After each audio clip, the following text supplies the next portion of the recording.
उसकी आंखों में दर्द के साथ नमी थी। धोखा खाने का दर्द था। दर्द लुट जाने का, भरोसा टूट जाने का था। वो रोते हुए उस इंसान को बद्दुआ दे रही थी। मेरी बद्दुआ है विक्रम सिंघानिया कि तुम भी अपनी ज़िंदगी में इसी दर्द से गुजरोगे जो दर्द तुमने मुझे दिया है। मेरी ज़िंदगी बर्बाद करके रख दी। तुम पर भरोसा करके मेरे पास कुछ बाकी न बचा। किसी को मुँह दिखाने के लायक नहीं रही। मैं तुम्हें कभी माफ़ नहीं करूँगी। वो लड़की अपनी बेबसी पर रोते हुए अपनी जात के लुट जाने का मातम कर रही थी, जबकि विक्रम सिंघानिया लापरवाही से बेड पर बैठा सिगरेट निकालकर सुलगाने लगा। बेड की चादर सिमटी हुई थी, जो गुजरे पलों की कहानी बता रही थी, जबकि विक्रम सिंघानिया बिखरे बाल और ढीले ढाले नाइट सूट में बहुत ही सुकून से था। उसकी बात पर उसके माथे पर बल पड़ गए। खामोश हो जाओ यार, कितना खूबसूरत वक्त दिया तुमने अभी मुझे, और अब ऐसी बातें करके मेरा मूड खराब मत करो। मैं इस वक्त बहुत अच्छे मूड में हूँ। मेरे साथ कोई ढंग की बात करो, कोई रोमांटिक सी बात करो, ताकि मेरा दिल और भी सुकून से हो जाए, ना कि इस तरह की बातें करके मेरा दिल जलाओ। वो लापरवाह से सिगरेट फूंक रहा था। तुम एक घटिया और खुदगर्ज इंसान हो। मुझे दुख इस बात पर है कि तुम जैसे कमज़ोर इंसान से मैंने मोहब्बत की, और तुम्हारी बातों में आकर मैं अपना आप लुटा बैठी, और तुम कैसे बेशरम बनकर मज़े से बैठे हो, जैसे कुछ हुआ ही ना हो। तुमने मुझे उजाड़ दिया। भगवान करे तुम खुद भी उजड़ जाओ।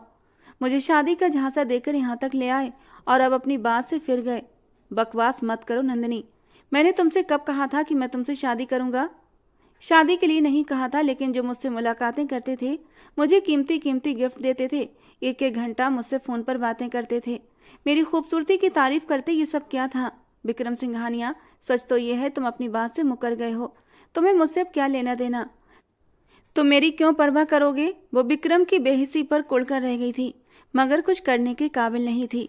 सो गुस्से से अपने कपड़े समेटकर बैग में रखने लगी, और फिर दोबारा से एक बेबसी भरी नज़र विक्रम सिंघानिया पर डाली थी। शायद इस इंसान को अपनी गलती का एहसास हो जाए।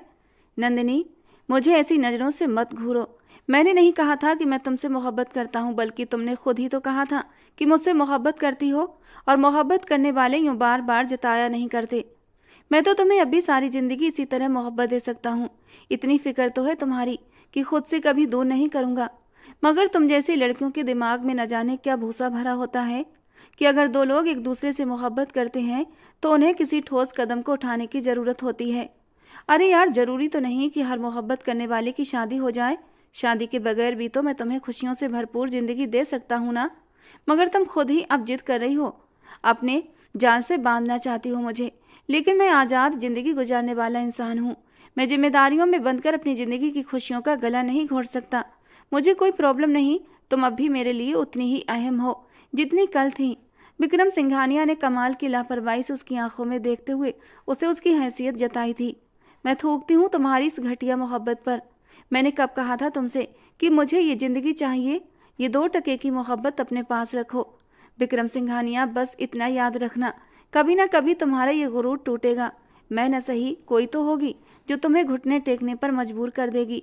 वो रो रही थी और विक्रम सिंघानिया को मनाने की हर मुमकिन कोशिश कर रही थी कि शायद उसका दिल पसीज जाए और उसे उसकी इज्जत वापस मिल जाए। मगर वो बला का पत्थर दिल साबित हुआ था। आराम से इजी चेयर पर झूलते हुए सिगरेट फूंक रहा था। उसने पलटकर एक बार भी उसकी तरफ नहीं देखा था, जो कब से एक ही जगह खड़ी लगातार बोल रही थी, अगर तुम मुझे खुश नहीं तो जा सकती हो। मैं ज़बरदस्ती किसी को अपने साथ चलने के लिए नहीं कहता। विक्रम सिंघानिया के माथे पर बल पड़े थे। शायद अब उसे उस लड़की की बातें पसंद नहीं आ रही थीं। तुम इस बात का कोई एहसास नहीं कि मैं तुम्हारी वजह से इस काबिल भी नहीं रही कि किसी दूसरे इंसान के साथ अपनी ज़िंदगी शुरू कर सकूं? तो मैंने कहा था मेरे बिस्तर तक आओ। तुम्हें खुद ही मेरे करीब आने का शौक़ था, तो फिर मैं क्यों मना करता? जितने मज़े मैंने लिए हैं उससे कहीं ज़्यादा मज़े तुमने भी लूटे हैं। हम दोनों बराबर के जिम्मेदार हैं। तुम मुझे अकेले को कसूरवार नहीं ठहरा सकती। इस बार वो थोड़ा गुस्से से बोला था। एक बार सोच लो, तुम बहुत बड़ी ज्यादती कर रहे हो। ऐसा ना हो तुम्हें पछताना पड़े। वो अपने आत्मसम्मान का गला घोंटकर एक बार फिर विक्रम सिंघानिया को मनाने की कोशिश कर रही थी, शादी के लिए राजी कर रही थी। मगर विक्रम सिंघानिया के लिए ये सब कुछ नया नहीं था। वो इतनी आसानी से पिघल जाता। ये तो हर बार का ड्रामा था जिसको वो कभी सीरियसली नहीं लेता था। लड़कियां खुद उसकी झोली में पके आम की तरह गिर पड़ती थीं और वो इस बात का खूब फायदा उठाता था। भगवान करे तुम्हें भी किसी से सच्ची मोहब्बत हो जाए और वो भी ऐसे ही तुम्हारी जात को दो कौड़ी का करके रख दे, ऐसे ही तुम्हें ठुकरा दे, तुम्हारा गुरूर तुमसे छीन ले। भगवान करे जल्दी ही तुम अपने सारे पापों की भरपाई करने पर मजबूर हो जाओ। वो अपनी सारी कोशिशें बेकार होते देखकर सख्ती से आंसू पोंछती झटके से मुड़ी और अपना सामान लिए उस कमरे से और विक्रम सिंघानिया की जिंदगी से हमेशा के लिए निकल गई थी। और विक्रम सिंघानिया लापरवाही से सर झटक कर आराम से बैठा था। कौन जानता था कि इस बार वो कितनी बड़ी मुश्किल में फंसने जा रहा था। रघुवीर जी, हमारा बेटा हमारे हाथों से निकलता जा रहा है और अब वो जवान हो गया है, हमें उसकी शादी कर देनी चाहिए। कहीं ऐसा ना हो हमारे काबू से बिल्कुल ही बाहर हो जाए। मेरा इकलौता बेटा है, मैं उसको गलत रास्ते पर चलते नहीं देख सकती। आराधना जी अपने लाडले के नए नए कारनामे सुनकर बहुत परेशान हो चुकी थीं। चलो ये तो बहुत अच्छी बात है, मगर मैंने एक दो बार बात करना चाहिए तो उसने साफ इनकार कर दिया था। अब आपके हाथ में है, आप खुद अपने लाडले को राजी करें। अगर वो मान जाता है तो मैं आज ही अपने दोस्त मिस्टर खुराना से बात करता हूँ। उनकी बेटी बहुत सुलझी, पढ़ी लिखी और खूबसूरत है, ख़ानदान भी ऊंचा है। मुझे पूरा विश्वास है हमें रिश्ते के लिए इनकार नहीं होगा, मगर पहले अपने लाडले से तो पूछो। ज़बरदस्ती वाली बात नहीं होनी चाहिए। मैं नहीं चाहता कि मेरे बरसों के संबंध रिश्तेदारी में बदल कर ख़राब हो जाए। रघुवीर जी क्या कहना चाहते थे आराधना जी अच्छे से समझ रही थीं। आप चिंता ना करें, हमारा बेटा भी बहुत समझदार है। वो ऐसी कोई हरकत नहीं करेगा जो हमारे लिए बदनामी का कारण बने। मैं खुद उससे बात करती हूँ। आराधना जी इतने अच्छे ख़ानदान में रिश्ता हो जाने की उम्मीद पाकर खुश हो गई थी। अब विक्रम सिंघानिया के वापस आने का इंतजार था, जो रात को तो दोस्तों के साथ कंबाइंड स्टडी के लिए जाता था और इस वक्त यूनिवर्सिटी में होता था। शाम को वो नकचढ़ा शहजादा घर लौट आया था। आराधना जी उसको देखकर सुकून से हो गई थी। चलो भगवान की कृपा कि ये आज घर पर है, आज ही बात कर लूँगी। उन्होंने बेटे को सीढ़ियों की तरफ जाते देख लिया था। डिनर के बाद वो उसके पास जा पहुंची। बेटा मुझे तुमसे बात करनी है। आराधना जी ने अपने फ़ोन पर बिजी बेटे के बेड के सिरहाने बैठकर उसके मिजाज का अंदाज़ा लगाना चाहा।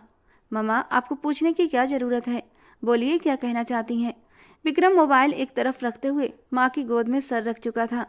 उसे अपनी माँ की गोद में बड़ा सुकून मिलता था। जब जब मौका मिलता वो उनकी गोद में जरूर लेटता था और आराधना जी भी उसके सर में प्यार से उंगलियां फिराती थीं। इस वक्त भी आराधना जी बड़े प्यार से बेटे के घने बालों में उंगलियां चलाने लगी थीं। बेटा मैं अब बूढ़ी हो गई हूँ, सारा दिन घर पर अकेले रहते दिल परेशान हो जाता है। अब तो शादी कर लो ताकि मुझे भी कुछ कंपनी मिले। उन्होंने बेटे को समझाना चाहा और विक्रम तो खुद भी आज सुबह से उस लड़की के शब्दों को दिमाग से झटक नहीं पा रहा था। कुछ सोचते हुए माँ की तरफ देखा, जो उम्मीद भरी निगाहों से अपने बेटे को देखकर मुस्कुरा रही थी। ओके मामा, जो आप चाहती हैं वही करें, मुझे कोई ऐतराज नहीं। शादी तो करनी ही है तो फिर अभी सही आप भी खुश हो जाएंगी। शायद वो खुद भी इस बात से डरा हुआ था कि कहीं सच में वो भी मोहब्बत न कर बैठे, उसकी बद्दुआ विक्रम की ज़िंदगी को रोक न लगा दे और वो बहुत जल्द भरोसा कर लेने वाली हल्के किरदार की लड़कियों के साथ रंगरलियां मनाते मनाते शायद थक चुका था। उकताहट होने लगी थी उसे उन लड़कियों से जो उसके सामने आकर अपनी सबसे कीमती चीज़, अपनी इज्जत उसे सौंप देती थीं। अब वो किसी शरीफ खानदानी लड़की के साथ अपनी ज़िंदगी शुरू करना चाहता था। आज विक्रम सिंघानिया ने संस्कार के सारे झंडे गाड़ दिए थे और आराधना जी की तो खुशी के मारे खिल उठी थी। मिजाज ना हो तो उनका बेटा छोटी सी बात पर भी बुरी तरह बिगड़ जाता था और शादी का नाम सुनकर ऐसे उछलता जैसे अंगारों पर रख दिया हो। और वही बेटा आज माँ को उनकी खुशी देने की बात कर रहा था। दिलो जान से कुर्बान न होती तो क्या करती। चलो ठीक है, फिर कोई लड़की पसंद हो तो बता दो, उन्होंने डरते डरते सवाल किया था। काश उनके दिल का डर गलत साबित हो जाए। नहीं मम्मा, फिक्र मत करें, मुझे भी अच्छे कैरेक्टर की और एक ख़ानदानी बीवी चाहिए। मैं किसी को पसंद नहीं करता, मुझे आप लोगों पर और आपकी चुनी हुई लड़की पर पूरा भरोसा है। विक्रम सिंघानिया ने माँ के गले में बाहें डालकर बड़े लाड से कहा था। जीते रहो मेरे बच्चे, भगवान तुम्हें खुश रखे। मेरा प्यारा बेटा। आराधना जी को तो जैसे पूरी दुनिया की खुशी मिल गई थी। तुम्हारे पापा कहते हैं कि वो अपने दोस्त मिस्टर अभिषेक खुराना से बात करेंगे। उनकी बेटी बहुत प्यारी, सुलझी हुई और शरीफ है, ख़ानदान भी बहुत अच्छा है, लड़की भी कैरेक्टर की बहुत अच्छी है। तुम्हें कोई एतराज़ तो नहीं तो हम वहीं तुम्हारा रिश्ता कर दें। अपने माँ बाप को इतना मान दिया है तुमने, भगवान तुम्हें हमेशा खुश रखेगा। आराधना जी बेटे को दुआएं दे रही थी और विक्रम सिंघानिया अपनी माँ की बात सुनकर खुश हो चुका था कि माँ बाप को खुशी देखकर वो खुश कैसे न रहेगा। मगर भूल गया था सिर्फ माँ की दुआएं काम नहीं करती, बल्कि किसी भी इंसान की ज़िंदगी में आसानी का कारण बनकर हर एक की दुआओं से सच्ची खुशी नसीब होती है। किसी का दिल दुखा तो उसकी बद्दुआ आसमानों तक को हिला देती है। खुराना साहब, बहुत बहुत बधाई हो। हमारा बेटा अपनी खुशी से शादी के लिए मान गया है और रिश्ते के लिए भी हमें पूरा यकीन दिलाया है कि जहाँ चाहें हम उसकी शादी कर सकते हैं। बस लड़की शरीफ और ख़ानदानी होनी चाहिए। देखा, हमारे बेटे की सोच हमारे जैसी है। उसको अपनी यूनिवर्सिटी की और अपने सोशल सर्कल की लड़कियों में कोई दिलचस्पी नहीं। आराधना जी ने विक्रम की ख्वाहिश बताकर सिंघानिया साहब को भी विश्वास दिला दिया था। और फिर रघुवीर सिंघानिया ने पहली फुर्सत में अभिषेक खुराना से बात कर ली थी। खुराना साहब, मुझे आपकी बेटी बहुत पसंद है। मैं चाहता हूँ मेरे बेटे के हवाले से अपनी बेटी जानवी हमें दे दें। सिंघानिया साहब के अंदाज पर एक पल के लिए खुराना साहब चौंके थे, फिर मुस्कुराते हुए बोले, अरे सिंघानिया साहब, मेरी बेटी आपकी भी बेटी है, भला मुझे क्या एतराज़ होना है। मैं फैमिली से सलाह मशवरा करके आपको बता दूंगा। बेटी की राय लेना भी तो ज़रूरी है। खुराना साहब ने अपनी तरफ से सिंघानिया साहब को सुकून से समझा दिया था। मैं शादी कर रहा हूँ और तुम लोग देखना, मैं अपनी बीबी को भी दबा कर रखूँगा। विक्रम सिंघानिया कुछ दिन में पिछली सारी बातें भूल चुका था और अपने फर्जी कॉलर झाड़ते हुए रौब से अपने दोस्तों के साथ बैठा बातें कर रहा था। अरे यार, तू बड़े बड़े बोल मत बोल। ये ख़ानदानी बीबी होती है ना, ये दो ख़ानदानों की रजामंदी और उनके आशीर्वाद के साए में विदा होती हैं और ये बड़ी पहुंची हुई हस्ती होती हैं। इनमें इतनी ताकत होती है कि अपने पति को अपने काबू में कर सकें। ऐसा ना हो कि वो दिन में तेरी अकल ठिकाने लगा दे। विक्रम के दोस्त रोहन ने उसको आईना दिखाया था। बाकी दोस्त भी यही सोचते थे, मगर रोहन अच्छा खासा मुंहफट टाइप का इंसान था। जो बात उसके दिल में आती वो जबान पर रखता था। ये तुम लोगों की सोच है और कुछ नहीं। मैं जानता हूँ औरत जात को तुम नहीं जानते। मैं अपनी बीवी को ज़्यादा अहमियत देकर सर पर नहीं चढ़ाऊँगा। औरत को पहले दिन से ही हद में रखना चाहिए, तभी वो सीधी रहती है। ये तुम जैसे मर्दों की बुज़दिल सोच है कि औरत अपनी हैसियत से ज़्यादा फैल जाती है, वरना ख़ानदानी बहू हो या फिर बाहर दूसरी लड़कियां सब एक जैसी होती हैं। उनको काबू में रखना चाहिए। विक्रम सिंघानिया की सोच इस वक्त बहुत घटिया थी। वो औरत को कमतर चीज़ समझता था। यार विक्रम, तुम भूल रहे हो शादी में बड़ी ताकत होती है और ये उन दूसरी लड़कियों जैसी हरगिज नहीं होगी। उन जैसी लड़कियों की तरह जो मोहब्बत का राग अलापती रहें, मगर मजबूत रिश्ते में बंधे होने वाली बीवी के मुकाबले फिर भी कमज़ोर होती हैं। तो मर्द जरूर हो, मगर इस सच्चाई से मुंह नहीं मोड़ सकते। वक्त साबित करेगा। रोहित ने हार नहीं मानी थी। तुम लोग देख लेना, मैं अपने शब्दों को सही साबित करूंगा। विक्रम बड़े जानदार अंदाज में मुस्कुराया था। जानवी को अपनी माँ की बातों से सख्त उलझन हो रही थी। माँ, मुझे शादी करने पर ऐतराज नहीं, लेकिन अच्छी तरह छानबीन कर लेना। लड़के में इंसानियत शराफत होनी चाहिए, वो इज्जत देना जानता हो, वरना मुझसे उम्मीद मत रखिएगा कि मैं उसकी इज्जत करूंगी या आप लोगों के फैसले को सही साबित करने के चक्कर में सारी जिंदगी सर झुकाकर गुजार दूंगी। नैना जी मुंह खोले अपनी बेटी की बातें सुन रही थीं। अरे बेटा, ये सब क्या है? मैंने तुम्हारी ऐसी परवरिश तो ना की थी। तुम इतनी बागी बातें क्यों कर रही हो? ये सोच लेकर जाओगी ससुराल तो कभी घर नहीं बसा पाओगी। तुम्हें अपनी सोच को थोड़ा दबाना होगा। औरत को बहुत कुछ नज़रअंदाज करना पड़ता है। नैना जी अपनी बेटी की सोच पर हैरान रह गई थीं।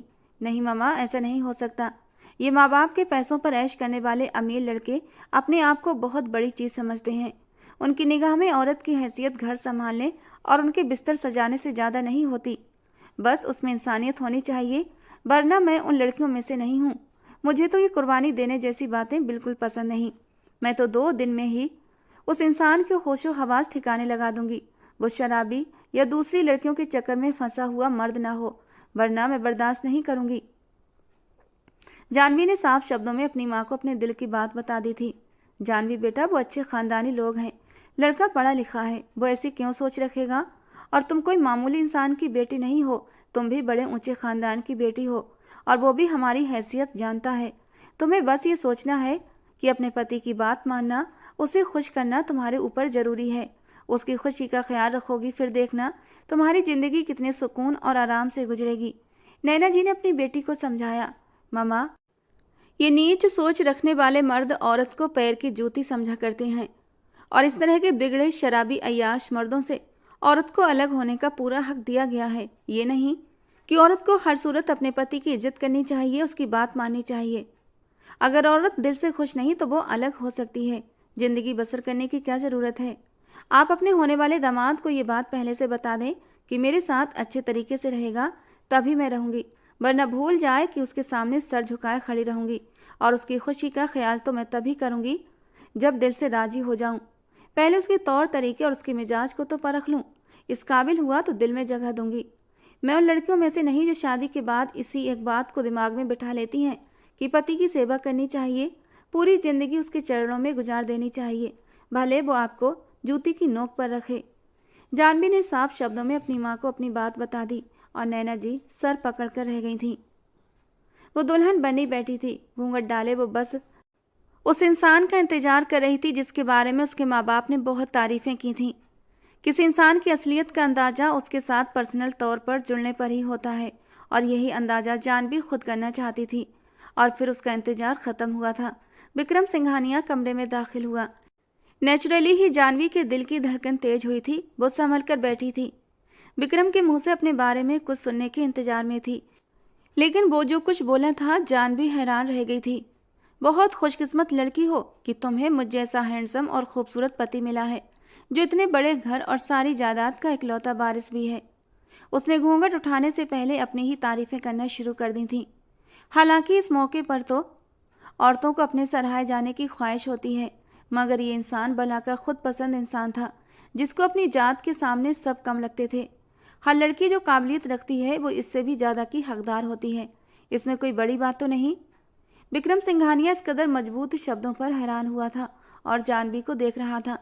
कहाँ वो आज तक अपने आगे पीछे फिरने वाली लड़कियों का आदी था, जो उसकी दौलत और उसकी पर्सनैलिटी की दीवानी थी, और कहाँ ये लड़की खुद भी अच्छी खासी अनापरस्त लग रही थी। वो एक गहरा हुंकारा भरता रह गया था। देखते हैं जानवी खुराना, ओ सॉरी खुराना नहीं, जानवी सिंघानिया, अब तुम्हें मेरे नाम के साथ जुड़कर रहना होगा। तो देखते हैं तुम्हें मेरा सामना करने की कितनी हिम्मत है। मुझे ज़्यादा अना दिखाओगी तो मत भूलो तुम औरत हो और मैं मर्द हूँ। कुछ ही पलों में तुम्हारी जात का गुरूर तोड़ मरोड़ कर रख दूंगा। जबकि उसकी इस तरह बात करने पर जानवी हैरान रह गई थी। उसे उम्मीद नहीं थी वो इस तरीके से बात करेगा। उसने एक झटके से अपना घूंघट उलट दिया था और बेड से उतरकर उसके सामने जाकर खड़ी हो गई, जबकि उसका ये सजा सजाया रूप देखकर विक्रम कुछ पल के लिए पत्थर बन गया था। उसे उम्मीद नहीं थी कि जानवी इतनी खूबसूरत हो सकती है। वो कितनी ही देर तक पलक बिना झपकाए उसे देखता रह गया और जानवी की बात पर उसका सकता टूटा था। पहली बात तो जो तुमने मेरे नाम के साथ सिंघानिया लगाया है ना, ये तुम्हारी खुद की औकात नहीं है, बल्कि ये नाम तुम्हारे माँ बाप का दिया हुआ नाम है। तुमने अपने बल पर कुछ भी नहीं कमाया, सब कुछ तुम्हें विरासत में तुम्हारे माँ बाप से मिला है। तो अपने नाम का रौब मुझ पर मत जमाओ। मैं जब चाहूँ इस नाम से आज़ाद हो सकती हूँ, पूरा पूरा हक रखती हूँ। और दूसरी बात, जिसे तुम गुरूर और अकड़ का नाम दे रहे हो, ये मेरी सेल्फ रिस्पेक्ट है, और मेरी सेल्फ रिस्पेक्ट को कोई ठेस पहुँचाएगा मैं ये बर्दाश्त नहीं करूँगी। उसकी इतनी खुली चुनौती पर विक्रम सिंघानिया का मुँह हैरत और गुस्से से खुला का खुला रह गया था। वो कुछ कहना चाहता था, लेकिन जानवी की पर्सनालिटी में कुछ ऐसा जादू था कि वो उसके जादू में जकड़ता जा रहा था। कुछ कहने के लिए होंठ खोल रहा था, लेकिन कुछ बोल नहीं पा रहा था। जानवी का जादू उसके सर पर चढ़ने लगा था। वो सब कुछ भूल चुका था। उसे याद रहा तो बस इतना कि आज उसकी शादी की पहली रात थी और उसकी नई नवेली खूबसूरत नाजुक सी दुल्हन उसके सामने खड़ी थी, जिस पर वो पूरा हक रखता था। बेध्यानी में 2 कदम आगे बढ़कर उसने जानवी को कमर से पकड़ा था। बहुत तीखी मिर्च हो, देखने में जितनी नाजुक हो उतनी ही करारी हो। खैर, मुझे तीखी चीज़ें बहुत पसंद हैं। उसने जोर से उसकी नरम नाजुक कमर को दबाया था कि जानवी के होंठों से एक सिसकी निकली थी। उसका मन तो मचल रहा था अभी इसी वक्त जानवी को अपनी बाहों में भरकर अपना हक वसूल कर ले, लेकिन वो इतनी जल्दी उसके सामने घुटने टेक कर उसे ये जताना नहीं चाहता था कि वो उसकी खूबसूरती से इम्प्रेस हो चुका है, बल्कि ये दिखाना चाहता था वो उसके लिए कोई अहमियत नहीं रखती। इसलिए अगले ही पल उसने झटके से जानवी को छोड़ा था। मैं थका हुआ हूँ, सोना चाहता हूँ। उसने सोफे की तरफ कदम बढ़ा दिए। अब जरूर इसे बुरा लगेगा, जवाब नहीं दे पाएगी विक्रम सिंघानिया को। एक अजीब सी खुशी महसूस कर रहा था वो, जबकि जानवी ने भी सुकून का सांस लिया था। अभी कुछ देर पहले उसकी आंखों में जो मदहोशी देखकर उसका दिल जोरों से धड़कने लगा था, अब एक लंबी सांस भरी थी उसने। वो अभी खुद फिलहाल उसके करीब नहीं जाना चाहती थी, जब तक वो उसे अच्छे से जान न ले। जानवी के चले जाने के बाद वो सर झटक कर सोने के लिए लेट गया था। अगली सुबह देर से विक्रम सिंघानिया की आंख खुली थी। घड़ी की तरफ देखा तो 9 बज रहे थे। आसपास नजर दौड़ाई तो वहां और कोई नहीं था। विक्रम सिंघानिया ने तेजी से बिस्तर छोड़ा और वॉशरूम में जा घुसा। फ्रेश होकर बैग पैक किया और कमरे से निकला। विक्रम बेटा, कहाँ जा रहे हो? आराधना जी ने तैयार बेटे को बैग उठाकर देखा तो पूछ लिया। मामा, यूनिवर्सिटी जा रहा हूँ। आपको तो पता है मेरा लास्ट सेमेस्टर चल रहा है। आपकी ख्वाहिश पर शादी तो कर ली, अब बीबी के लिए घर पर तो नहीं बैठ सकता ना। विक्रम सिंघानिया अपनी माँ के पूछने पर खुश होता सोच रहा था कि मम्मा के जरिए उस नकचड़ी जानवी तक ये बात पहुंच जाएगी। अरे बेटा, आज के दिन तो रुक जाते। आज बहू की मुंह दिखाई का फंक्शन रखा था, उसके बाद चले जाना। आराधना जी ने बेटे की अकल पर मातम किया था, मगर इस वक्त विक्रम की नज़र सामने पोर्च पर खड़ी नई गाड़ी पर पड़ी थी। वो जानवी की थी, जो कहीं जाने को तैयार गाड़ी में बैठ रही थी। उसके हर अंदाज से लापरवाही झलक रही थी। मुझसे नाश्ता वगैरह पूछने की बजाय, मुझे जगाने की बजाय वो मुंह उठाकर बिना किसी को बताए कहीं जाने की तैयारी में थी। और उसके अंदाज पर विक्रम सिंघानिया गुस्से के मारे खौल कर रह गया था। मामा, ये लड़की कहाँ जा रही है? आपसे पूछा था इसने? लड़की नहीं, वो तुम्हारी बीवी है, और ये तो तुम्हें उसी से पूछना चाहिए कि वो कहाँ जा रही है। आराधना जी ने हंसते हुए बेटे को उकसाया था। वो चाहती थी वो खुद अपनी बीवी से बातचीत करे। मैं क्यों पूछूं? विक्रम ने लापरवाही से कंधे उचकाए और फिर अपना बैग लेकर यूनिवर्सिटी चला गया। मगर उसका दिमाग कहीं फोकस नहीं कर पा रहा था। उसको रह रहकर जानवी का ख्याल आ रहा था। मैं कैसा मर्द हूं कि मुझे अपनी बीवी के बारे में ये तक न पता कि वो इस वक्त कहाँ गई है। वो खुद को ये सोचने से बाज नहीं रख सका तो थककर मोबाइल निकाला और कॉल लगाई। मम्मा, आपने पूछा वो कहाँ गई थी? बेटा, अभी तक वो वापस नहीं आई है। तुम खुद ही फ़ोन करके पूछ लो ना उससे। आखिर पति हो उसके, पूछ सकते हो, पूछना तुम्हारा हक है। क्या तुम दोनों के बीच कुछ गड़बड़ है? अभी तक आराधना जी ने खोजने वाले अंदाज में पूछा। मेरे पास उसका नंबर नहीं है मम्मा, विक्रम ने थक कर हकीकत बताई। तो बेटा, नंबर मैं तुम्हें भेजती हूँ। तुम खुद ही अपनी बीवी से पूछो कि वो कहाँ पर है। उसके आने जाने की खबर रखना तुम्हारा फर्ज है। आराधना जी ने उसकी जिम्मेदारी का उसे एहसास दिलाया था, मगर दिल में खुद इस बात से परेशान थी कि अगर ये आँख में चोली का खेल इसी तरह चलता रहा तो कहीं मेरे बेटे का घर खराब ना हो जाए। वो अपने बेटे की आदत को अच्छी तरह जानती थी, और वैसे भी जानवी कोई मामूली लड़की नहीं थी, बहुत बड़े बिजनेसमैन की बेटी थी, और उनकी तरफ से किसी भी तरह की गलती होने पर वो सवाल जवाब भी नहीं कर सकती थी। नंबर मिलते ही विक्रम ने जानवी को कॉल किया था, मगर लगातार घंटी जाती रही और कॉल रिसीव नहीं हुई थी। गुस्से से तिलमिलाते हुए उसने कॉल कट कर दी और मैसेज टाइप किया। मैं तुम्हारा पति हूँ, तो मेरी कॉल क्यों नहीं उठा रही? विक्रम ने मैसेज सेंड करने के बाद दोबारा से कॉल लगाई थी, और इस बार दूसरी बेल पर ही फौरन फ़ोन रिसीव किया गया था। तुम कहाँ हो? विक्रम ने गुस्से से पूछा था। मुझे अपने कॉलेज में कुछ ज़रूरी काम निपटाने थे, इसलिए मैं कॉलेज आई थी, जानवी ने लापरवाही से जवाब दिया। पूछकर घर से निकली थी तुम भूल गई हो कि अब तुम शादीशुदा हो और तुम्हारा पति भी है। विक्रम और भी गुस्से में भड़का था। मुझे किसी से पूछने की ज़रूरत नहीं है, आप मेरे मालिक नहीं हैं, पति हैं, तो पति बनकर रहें। अगर आपको ज़्यादा फिक्र थी तो मेरे साथ चले आते, मुझे कोई ऐतराज़ नहीं था। जानवी भी उसके गुस्से को खातिर में न लाते हुए बोली थी। मैं इतना फ्री नहीं हूँ कि तुम्हारे आगे पीछे फिरता रहूँ। अगली बार घर से निकलने से पहले मम्मा को इन्फॉर्म करके जाना। जानवी ने कोई बहस किए बिना ओके कहकर कॉल कट कर दी, और वो मोबाइल को घूर कर रह गया था। तुम तो कहते थे तुम अपनी बीवी को दबा कर रखोगे, मगर यहाँ तो लगता है मामला उल्टा हो गया है। जाने कब रोहित उसके पीछे आकर खड़ा हो गया था। उसके फ़ोन पर होने वाली सारी बातचीत सुनकर उसने उस पर तंज किया था। उसकी इतनी हिम्मत नहीं कि विक्रम सिंघानिया को नज़रअंदाज कर सके। बस नखरे दिखा रही है, और फिर खूबसूरत भी तो है, तो नखरे दिखाना तो बनता है, और ये तो लड़कियों के चौंचले होते हैं। उसने अपनी तरफ से बात बनाने की कोशिश की थी। नई नवेली है, इसलिए मैं उसके साथ थोड़ी नरमी बरत रहा हूँ। देखना 2 दिन में कैसे उसको अपना दीवाना बनाता हूँ। विक्रम सिंघानिया ने मजबूत लहजे में अपनी अना का झंडा लहराया था, मगर दिल में वो खुद भी जानवी की इस लापरवाह अंदाज पर बुरी तरह गुस्से से तिलमिलाया हुआ था। आज डिनर पर चलते हैं, तैयार हो जाओ, मैं मम्मा को बता कर आता हूँ। विक्रम ने बड़े खुशी भरे अंदाज में जानवी को साथ चलने को कहा था और कमरे से बाहर चला गया। जानवी ने पहले तो हैरत से अपने बदमिजाज और मगरूर पति को देखा था, मगर फिर सर झटक कर तैयार होने लगी। थोड़ी देर में वो लोग एक बहुत बड़े होटल के सामने मौजूद थे। विक्रम की आंखों में एक अजीब सी आग चमक रही थी, कुछ कर दिखाने की लगन थी। होटल में जाकर एक रिजर्व टेबल की तरफ बढ़ते, जो कि एक कोने में थी, जबकि जानवी बहुत ही धीमे अंदाज में चलती एक चेयर पर बैठ चुकी थी। और उसका ये शाही अंदाज देखकर विक्रम ने मुश्किल से अपने चेहरे पर आने वाली मुस्कुराहट को छुपाया था। उसी वक्त एक बहुत ही मॉडर्न ड्रेस पहने लड़की उसके करीब आई थी और बहुत ही बोल्ड अंदाज में विक्रम के गले में बाहें डाल दी। हाय विक्रम, तुम कहाँ गायब थे इतने दिन से? नजर ही नहीं आए। जानते हो कितना मिस कर रही थी मैं तुम्हें। ओह हाय सुनैना, बस कुछ बिजी था। विक्रम ने नॉर्मल सा अंदाज अपनाया। मेरे लिए एक दिन तुम्हें देखे बिना गुजारना मुश्किल हो जाता है, और तुम पिछले कई दिन से कांटेक्ट में नहीं थे। ऐसी भी क्या बिजी थे? वो बड़े लाड से कहती मुंह बिसूर रही थी, और विक्रम सिंघानिया आराम से मुस्कुराते हुए कनखियों से जानवी के चेहरे के हाव भाव जांच रहा था, जिसका चेहरा लाल हुआ था। गुस्से के मारे उसने अपनी मुट्ठियां भींची हुई थीं। अगले ही पल वो एक झटके से खड़ी हुई और बाहर की तरफ बढ़ गई, और विक्रम सिंघानिया ने उस लड़की के हाथ पर कुछ नोट रखे और उसके पीछे लपका था। विक्रम ने सुनैना को पैसे देकर खास तौर पर जानवी को जेलस करने के लिए हायर किया था, मगर जानवी ये बात नहीं जानती थी। क्या हुआ? तुम बाहर क्यों चली आई? हम तो डिनर के लिए आए थे ना। कहीं उस लड़की से जेलस तो नहीं हो गई?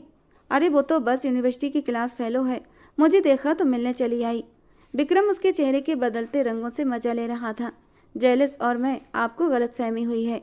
मैं जेलस नहीं हो रही, बल्कि मुझे आपसे घिन महसूस हो रही है। मैं आपको लापरवाह समझ रही थी, मगर आप इतने बिगड़े हुए और बदकिरदार हैं, ये मैंने सोचा भी नहीं था। जानवी ने बिगड़े हुए अंदाज में कहा। अच्छा, ऐसी बातें मत करो, नाराजगी थूक दो। वो कॉलेज के ज़माने से मुझ पर फिदा है। मेरी तरफ ज़बरदस्ती आती है तो मैं क्या करूं? अब भगवान ने पर्सनालिटी ही इतनी खूबसूरत दी है कि लड़कियां मेरे आसपास मंडराती रहती हैं। तुम जानती हो ना आजकल की लड़कियां किस मिजाज की हैं। विक्रम ने जताने वाले अंदाज में जानवी की तरफ देखा था।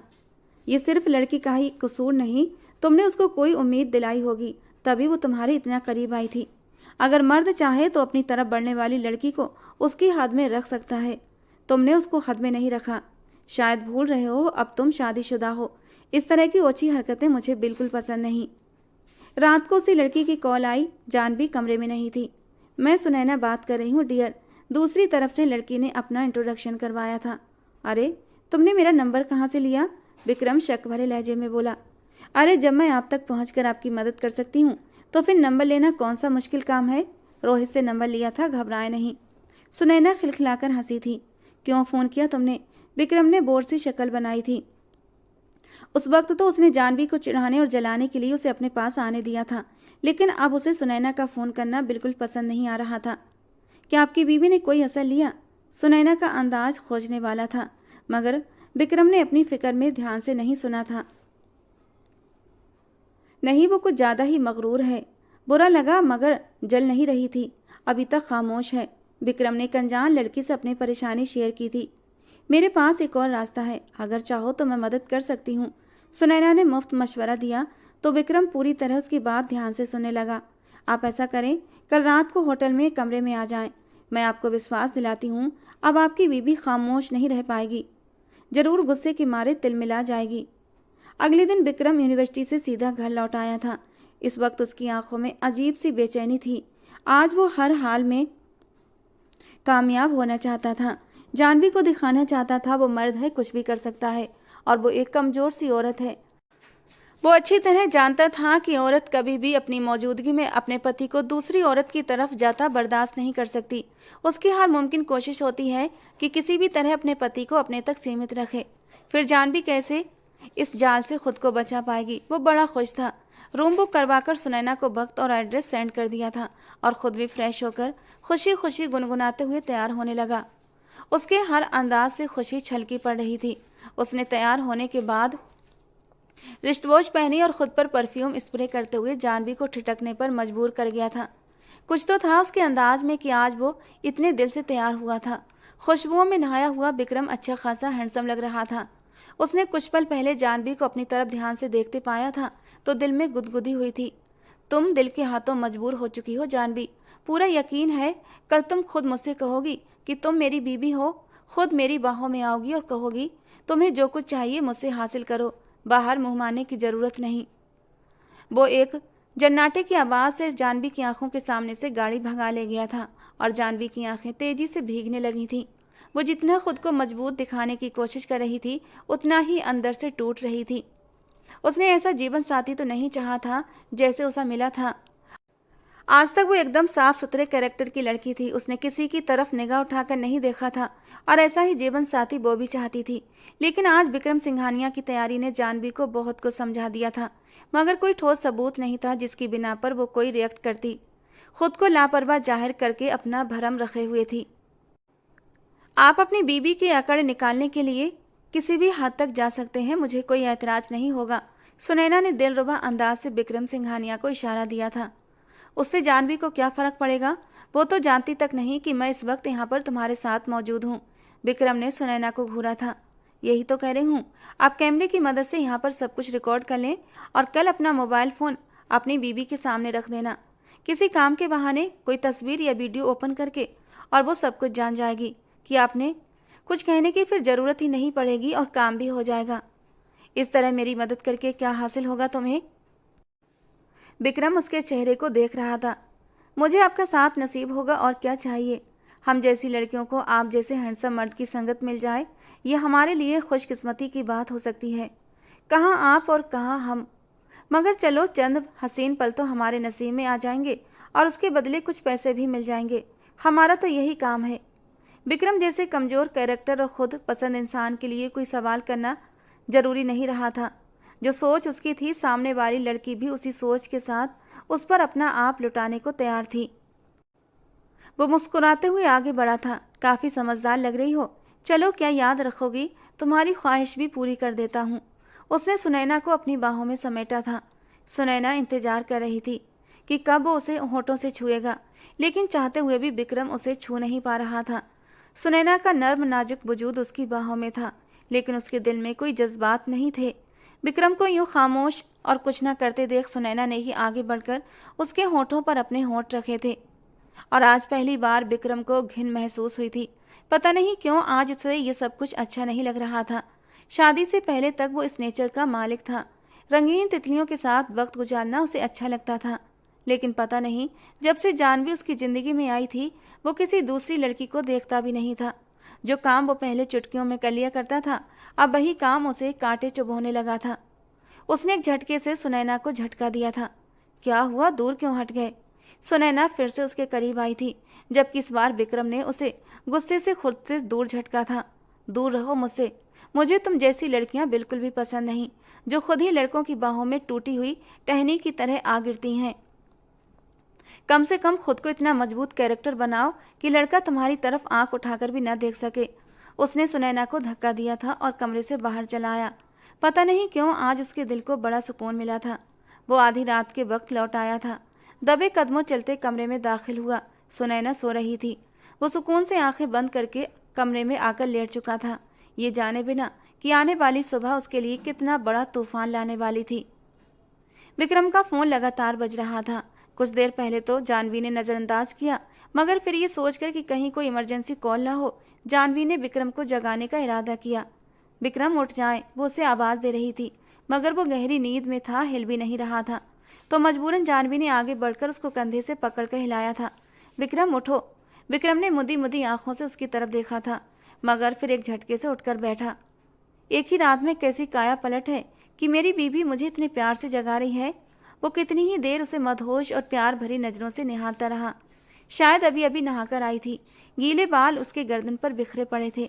खूबसूरत उजली चांदनी की तरह उसके दिल पर छाई जा रही थी। वो लगातार पुकारने के बाद भी जब नहीं सुना तो वह परेशान हो चुकी थी। उसकी आंखों के सामने हाथ लहराकर उसे नींद से जगाने की कोशिश कर रही थी। आपका फ़ोन कब से बज रहा है, आप उठा नहीं रहे थे। देखें कहीं कोई ज़रूरी कॉल ना हो। विक्रम अब पूरी तरह उठ चुका था। मोबाइल उठाकर देखा तो अपने पर आए लगभग सभी की कॉल्स थीं। घबराकर दोबारा से आई कॉल को अटेंड किया। विक्रम, तुम इतने बिगड़े हुए हो कि अपनी मस्तियों की खातिर पूरे ख़ानदान की इज्जत दांव पर लगा दी। कुछ एहसास भी है? तुम्हारी बेहुदा हरकत की वजह से हमें कितनी शर्मिंदगी उठानी पड़ी है। सुबह से 100 लोगों ने कॉल करके मुझे परेशान कर दिया है। किस किस को सफाई दूं और क्या कहूँगा। रघुवीर जी गुस्से से दहाड़े थे। पापा, मैंने ऐसा क्या कर दिया कि आप मुझ पर इतना बिगड़ रहे हैं? क्या हुआ, कुछ बताएं तो सही। विक्रम हैरत से सब कुछ सुनकर बोला था। अभी बताऊं कि तुमने क्या किया है? देखो जरा सोशल मीडिया, तुम्हारे करतूतों की काली स्याही से भरा पड़ा है। रघुवीर सिंघानिया गुस्से में दहाड़े थे। तुमने हमें कहीं मुंह दिखाने के काबिल नहीं छोड़ा। कल रात का हादसा, विक्रम के दिमाग में सुनैना का चेहरा आया था। सिंघानिया साहब का बस नहीं चल रहा था कि कोई जादू की छड़ी घुमाकर वो खुद को गायब कर लें या अपने इस नालायक बेटे को उसके हर गलत काम के साथ गायब कर देते। विक्रम गुजरी रात के सवाल पर बुरी तरह चौंका था। तेजी से कॉल कट करके सोशल मीडिया पर गया तो उसका दिमाग भग से उड़ा था। वहां पर उसकी और सुनैना की वही तस्वीर थी जब उसने सुनैना को बाहों में लिया था और सुनैना बड़ी शिद्दत से उसके होठों को सक कर रही थी। विक्रम ने जल्दी से एक नंबर डायल किया मगर लगातार कॉल जाती रही और जवाब नहीं मिल रहा था। अब विक्रम को सच में पसीने छूटने लगे थे। फिर उसने अपने दोस्त को कॉल की। उसने पहली ही घंटी पर कॉल रिसीव की थी। ये सब क्या है विक्रम? तुमने तो सिर्फ भाभी के सामने सुनैना को मिलना था। तुमने अपने अतीत के सारे मामले भुला दिए थे ना? फिर ये सब कुछ क्या था? रोहित ने छूटते ही सवालों की बौछार कर दी।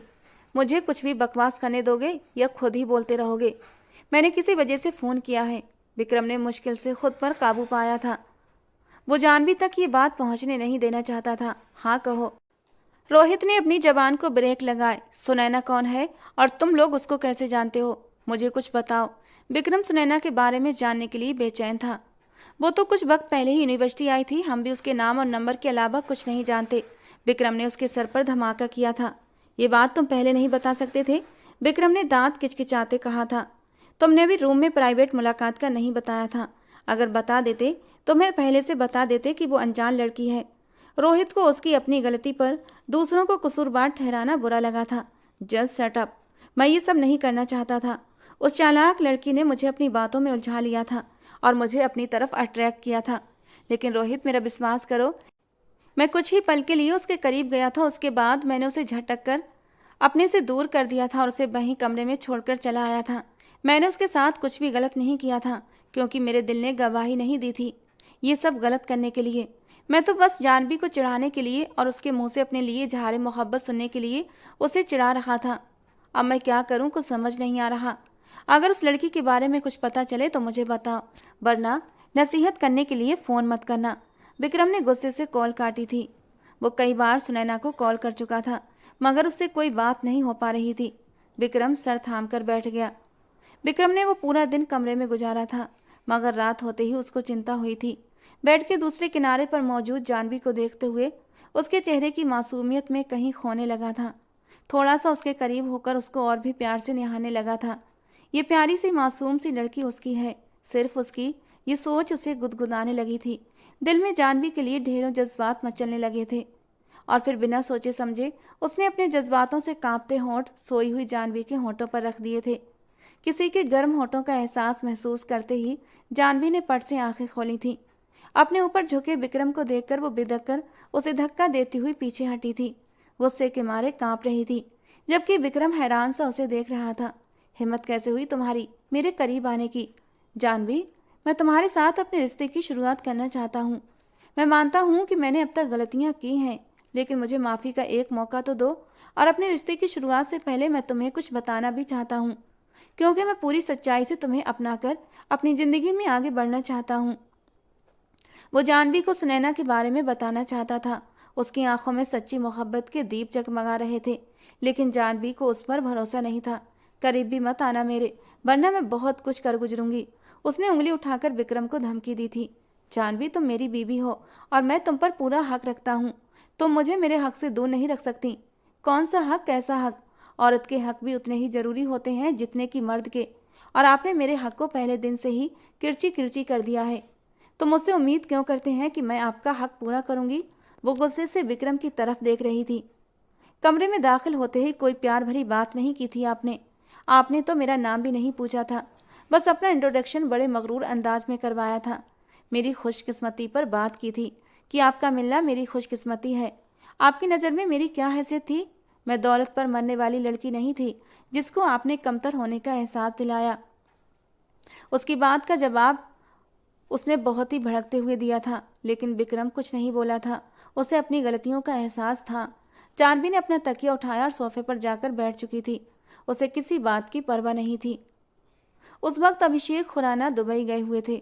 जब वो आते तो अपनी बेटी को लेकर क्या फैसला करते, विक्रम ये सोचकर परेशान हुआ था। उसने एक नज़र उठाकर जानवी की तरफ डाली थी, जो अब अपना तकिया सीधा करके लेट चुकी थी। न जाने क्यों उसे ये लड़की अब अपने दिल के करीब महसूस होती थी। वो उसकी संगत में पूरी जिंदगी गुजारना चाहता था, लेकिन अब जो तस्वीर उसकी वायरल हो चुकी थी, पता नहीं क्यों उसका दिल अंदर से कांप रहा था। कहीं सारी हकीकत उस पर खुलने के बाद वो उसकी जिंदगी से निकल ना जाए, ये ख्याल उसकी जान निकालने लगा था। वो जानवी से दूर होना नहीं चाहता था। क्या जानवी मुझे ये सब कुछ जानने के बाद माफ कर सकेगी? वो वहीं बेड पर अपना तकिया सही करके लेट चुका था, लेकिन आंखों में नींद नहीं थी। वो अब तक जानवी को अपने सामने झुकाने की कोशिश में खुद उसके कितना करीब आ चुका था वो नहीं जानता था। अपना डर और खौफ उसके दिल में पैदा करते करते जानवी की मोहब्बत उसके दिल में पूरे आबोताब से चमकने लगी थी। बाकी शादी जैसे पवित्र रिश्ते में बहुत ताकत होती है, जो दिल में खुद ब खुद मोहब्बत पैदा कर देती है। अगले दिन उसकी आंख एक फ़ोन कॉल की घंटी से खुली थी। उसने फ़ोन उठाया तो दूसरी तरफ नंदिनी थी, वही नंदिनी जो उसे बददुआ देकर गई थी कि तुम्हें भी किसी से सच्ची मोहब्बत हो जाए और वो तुम्हारी मोहब्बत को धुतकार दे। और आज उसे नंदिनी की बददुआ पूरी होती महसूस हो रही थी। कैसे हो विक्रम सिंघानिया? वो उसकी हालत का मजा ले रही थी। क्यों, मुझे क्या हुआ जो मेरी खैरियत पूछ रही हो? विक्रम ने खुद को नॉर्मल रखने की कोशिश की। तुम्हारी इतनी बदनामी हो रही है और तुम यकीनन सुनैना को भी तलाश कर रहे होगे, जो न जाने कहाँ गुम हो चुकी है। तुम सुनैना को कैसे जानती हो? विक्रम का गुस्से के मारे बुरा हाल था। मेरी छोड़ो, तुम सुनाओ। तुम तो खुद को बहुत अक्लमंद समझते थे, एक लड़की के इशारों पर कैसे नाचने लगे। कितने कमज़ोर हो चुके हो कि अपनी बीवी को दबाने के लिए तुम्हें किसी अनजान लड़की की ज़रूरत पड़ी। बुरी बात है मिस्टर सिंघानिया कि वो लड़की भी तुम्हारी मदद के बहाने तुम्हें पूरी दुनिया में रुस्वा करके चली गई। उस लड़की को मैंने ही तुम्हारे पास भेजा था, तुमसे अपना बदला लेने के लिए। मैंने कितना कहा था मेरे साथ ये सब कुछ मत करो, मगर तुमने भी हद कर दी थी। अब लो रुस्वाई का मजा। जिस तरह मैंने बदनामी का दर्द झेला है तुम भी झेलो। नंदिनी के बोलने के अंदाज में गुस्सा नमी उतर आई थी। बकवास बंद करो। मैंने किसी को भी खुद के करीब आने के लिए मजबूर नहीं किया था और ना ही तुमसे कोई वादे किए थे। जब तुम जैसी लड़कियों को मेरी आदत के बारे में पता था तो क्यों मेरे करीब आती थी? मैं तुम्हें ज़बरदस्ती तो अपने बिस्तर तक नहीं लाता था ना। तुम लोग खुद ही खुशी खुशी अपना आप मुझे सौंप देती थी, और जब मुझे इतना सब कुछ मिलता तो मैं क्यों इनकार करता? तुम लोग इसी चीज़ को मोहब्बत समझती थीं और अपना आप मेरे सामने पूरी खुशी से, पूरी रजामंदी से सौंप देती थीं। तो इस सब में तुम्हारी गलती है। सिर्फ तुम जैसी लड़कियों की वजह से मैं इस दलदल में फंसा हूँ। मैंने ऐसी भी लड़कियां देखी हैं जो अपने आप को बहुत संभाल कर रखती हैं और किसी मर्द की हिम्मत नहीं होती उसकी तरफ मैली नज़र से भी देखे। विक्रम की आंखों के सामने अपनी बीवी जानवी का चेहरा घूमा था। पति होकर भी वो उसके करीब जाने की हिम्मत नहीं कर पाया था, और इस बात ने जानवी के लिए उसके दिल में बहुत इज्जत पैदा कर दी थी। उसकी नज़र में सब लड़कियों को ऐसे ही मजबूत कैरेक्टर का होना चाहिए कि कोई लड़का उसकी तरफ मैली आंख से भी न देख सके। तुम जैसी लड़कियां यूनिवर्सिटी और कॉलेज में पढ़ने के आती हो, मगर अपनी पढ़ाई को, अपने माँ बाप की इज्जत को नज़रअंदाज करके अमीर घरों के लड़के फंसाने के लिए मोहब्बत का दम भरने लगती हो और सारी हदों से गुजर जाती हो। कैसे तुम एक अनजान लड़के पर भरोसा करके उसके सामने अपना सब कुछ खोल कर रख देती हो, अपने माँ बाप की इज्जत को उसके बिस्तर में लाकर पामाल कर देती हो। इसमें मेरा कोई कसूर नहीं। अपनी इज्जत और अपनी कद्र तुम लोगों को खुद करनी चाहिए। ऐसा कदम उठाने से पहले तुम्हें 100 बार सोचना चाहिए। अगर तुम लड़कों को अपनी तरफ अट्रैक्ट करने की कोशिश ना करो तो किसी लड़के की हिम्मत ना हो कि तुम्हारी उंगली भी छू सके। और एक बात कान खोलकर सुन लो, जो तुमने ये जाल बिछाया है ना मुझे मेरी बीबी की नज़रों में गिराने का, मैं इसे कभी कामयाब नहीं होने दूंगा। मैं उस सुनैना को पाताल से भी ढूंढ निकालूंगा और उसे जानवी के सामने लेकर आऊँगा। वो खुद जानवी के सामने हकीकत स्वीकार करेगी कि उस रात मैंने उसके साथ कुछ भी नहीं किया था। तुम दोनों ने सिर्फ मुझे बदनाम करने के लिए ये जाल बिछाया था, और आगे से मुझे फ़ोन मत करना, वरना मुझसे बुरा कोई नहीं होगा। जबकि नंदिनी कोई जवाब न दे सकी थी और विक्रम ने गुस्से से फ़ोन काट दिया था। अगले ही दिन अभिषेक खुराना दुबई से लौट आए थे। उन्हें सारी खबर मिल चुकी थी। रघुवीर जी, मुझे आपसे ये उम्मीद नहीं थी। आप लोगों ने अपने बेटे की परवरिश इतनी घटिया अंदाज में की कि वो औरत को इज्जत देना गवारा नहीं करता। हद तो ये है, ये नाजायज रिश्ते भी रखता है और उसे सोशल मीडिया पर वायरल करता है।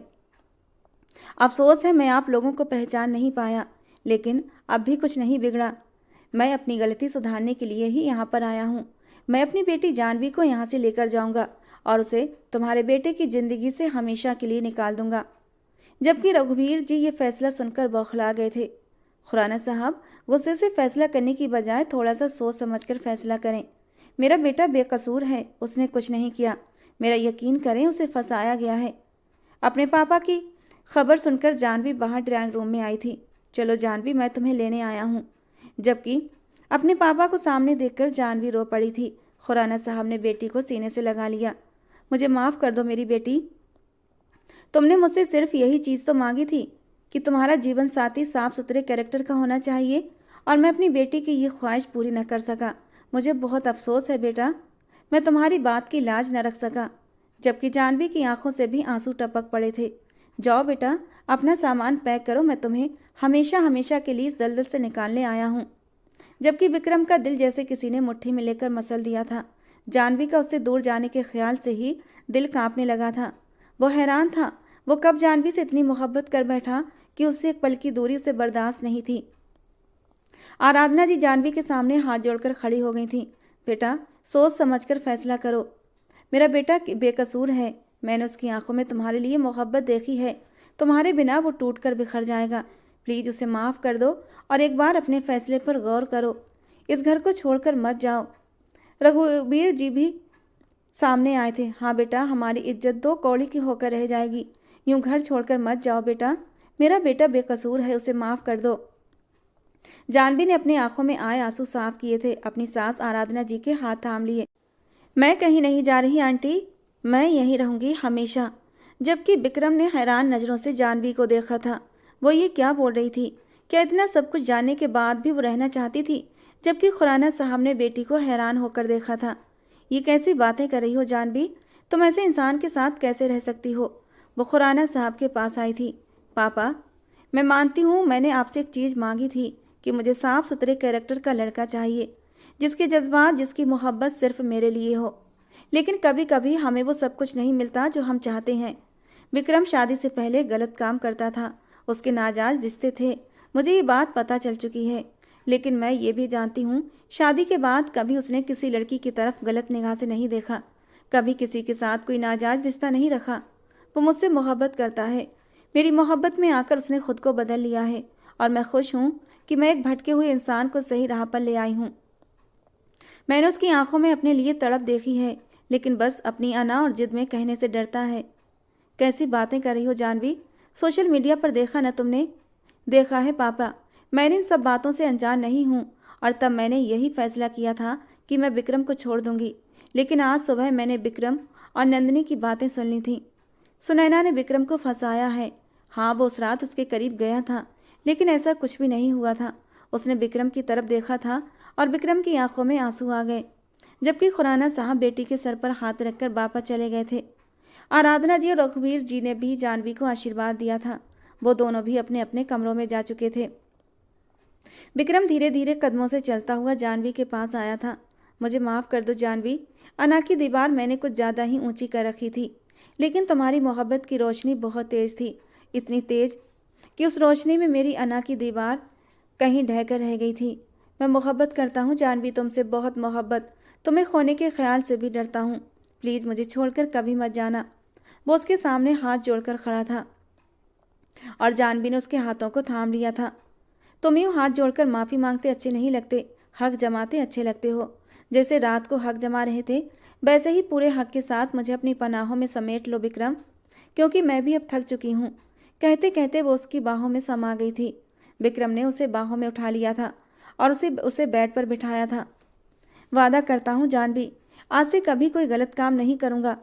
जानती हूँ, मुझे तुम पर पूरा यकीन है। जानवी ने अपने आंसू साफ किए थे। अब जबकि मुझ पर एतबार आ गया है, तो इस तड़पते दिल को थोड़ा सा सुकून दे दो। बहुत बेचैन हूँ, तुम्हारे करीब होकर इस बेचैन दिल को सुकून देना चाहता हूँ।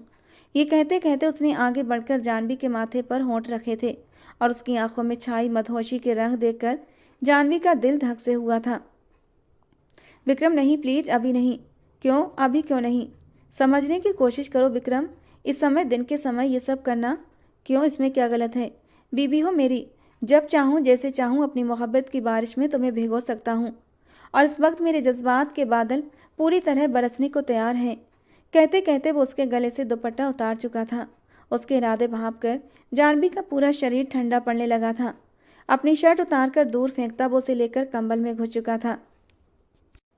उसके नर्म नाजुक बदन को अपने होठों से छूने लगा था, और जब उसने उसकी फ्रॉक की जिप खोलते हुए उसकी फ्रॉक को कंधे से हटाकर अपने होंठ उसकी गर्दन पर रखे थे, तो जानवी के होठों से एक सिसकी निकली थी। गर्दन से होता हुआ वो उसके नर्म नाजुक गुदाज होठों को सक करने लगा था। अपनी प्यास मिटाने के बाद वो उससे अलग हुआ था और बेड पर पलटता हुआ उसे अपने ऊपर लिटा गया। वो जानवी की आंखों में झांक रहा था, जहां इस वक्त हल्की हल्की नमी चमक रही थी। वो भी विक्रम की आंखों में झांक रही थी। क्या हुआ जानवी, ऐसे क्यों देख रही हो? विक्रम प्लीज कभी मुझे धोखा मत देना, वरना जानवी जी न सकेगी, वो मर जाएगी। और विक्रम ने आगे बढ़कर उसकी आंखों को चूम लिया था। मरकर भी नहीं, ये विक्रम हमेशा तुम्हारा रहेगा, मेरा विश्वास कर लो मेरी जान। कहते कहते उसने हाथ बढ़ाकर लाइट ऑफ कर दी थी और जानवी के साथ अपने नए रिश्ते की शुरुआत की थी, इस वादे के साथ कि वो हमेशा जानवी का रहेगा। तो दोस्तों, आज की हमारी ये कहानी कैसी लगी, अपनी कीमती राय कमेंट बॉक्स में ज़रूर देना। पसंद आई हो तो प्लीज़ लाइक करना। रोज़ एक नई कहानी सुनने के लिए हमारे चैनल को सब्सक्राइब करना। मिलते हैं दोस्तों अगली किसी नई कहानी के साथ।